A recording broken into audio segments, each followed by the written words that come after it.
നമ്മുടെ യൂണിവേഴ്സിൽ life exist ചെയ്യാൻ സാധ്യതയുള്ള ഒരുപാട് പ്ലാനറ്റുകൾ എക്സിസ്റ്റ് ചെയ്യുന്നുണ്ട്. ഗ്ലൈസ് 12b ഭൂമിയിൽ നിന്ന് 40 പ്രകാശവർഷം മാത്രം അകലെയാണ് സ്ഥിതി ചെയ്യുന്നത്. നമ്മുടെ സൂര്യന്റെ അത്ര തീവ്രതയില്ലാത്ത ഒരു റെഡ് ഡ്വാർഫ് നക്ഷത്രത്തെ ഓർബിറ്റ് ചെയ്യുന്നതുകൊണ്ട് തന്നെ ഈ ഗ്രഹത്തിന്റെ ഉപരിതലത്തിൽ വെള്ളം ലിക്വിഡ് ഫോമിൽ എക്സിസ്റ്റ് ചെയ്യാൻ സാധ്യതയുള്ളതായി കണക്കാക്കപ്പെടുന്നു.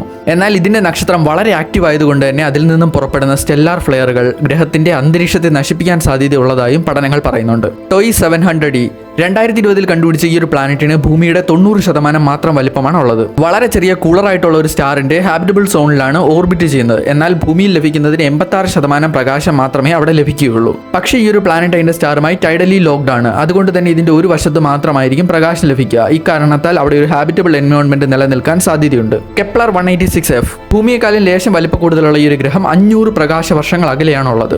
ഒരു ഹാബിറ്റബിൾ സോണിലാണ് പ്ലാനറ്റ് ഉള്ളതെങ്കിലും ഇത്രയും അകലെയുള്ള ഒരു ഗ്രഹത്തിന്റെ അറ്റ്മോസ്ഫിയർ സ്റ്റഡി ചെയ്യുക വളരെ പ്രയാസകരമാണ്. ഏലിയൻ ലൈഫ് ഇതുവരെ പൂർണ്ണമായിട്ടും സ്ഥിരീകരിക്കാൻ കഴിഞ്ഞിട്ടില്ലാത്ത ഒന്നാണ്.